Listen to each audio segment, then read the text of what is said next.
So there I was in space, and my son sends me an email saying, Dad, you've got to record Space Oddity. I'm thinking, Space Oddity? Really? You know, it's kind of a psychedelic song from the 60s, and the astronaut dies at the end. I don't really want to do Space Oddity.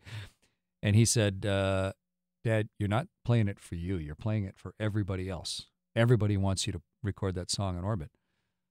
So I was like, okay. So I made a deal with him. His name's Evan, and he did a lot of the social media for the flight. I said, well, if you rewrite the words so that the astronaut doesn't die at the end, I'll record the song. And so I just recorded it karaoke. I didn't use a guitar at all. I just did Bowie in one ear, microphone through to a iPad with GarageBand, recorded my voice, and then I just played back my voice to myself through headsets. And I thought, hey, that sounds better than I thought it would. It sounds sort of ethereal, a little bit haunting sort of version of the words. And so then I contacted a friend of mine named M. Greiner, who used to tour with Bowie, and I said, hey, you want to do a Space Oddity together? And she said, Space Oddity? Why would we do that? That's a terrible song from the 60s where the astronaut dies at the end. I said, well, yeah, but listen to this audio track and see what you think. And she listened to it and she said, oh, hey, that sounds really good. Could I put a little piano under there? And I said, yeah, sure. And then then a week later, she sent a note back saying, hey, I got a friend named Joe Corcoran, really good musician. Can he put a bunch of instrumentals under there? I said, sure, as long as we don't sell it to anybody, nobody can object.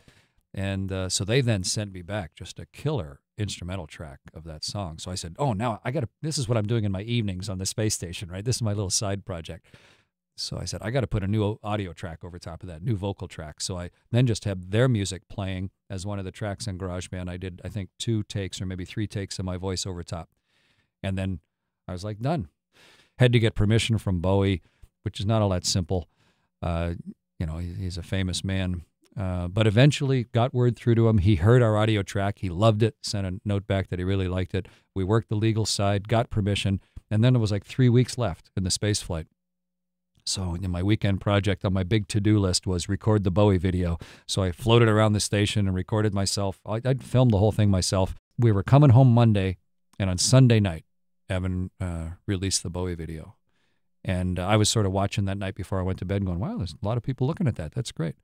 Woke up the next day, all concentrating, get ready for our returning to Earth, focusing on the Soyuz, came back through the atmosphere, hugely violent, thump down back to Earth, the man who fell to Earth in Kazakhstan. And the first Russian to walk in, or not walk in, but crawl into my spaceship and start unstrapping me and drag me out, a friend of mine, he said, Chris, привет, я видел твой клип, был прекрасно, молодец, мальчик, which means, hey, Chris, I saw your video. It was great. Way to go. Nice job. The first human being I saw after 5 months off the planet. And he had seen and loved the video.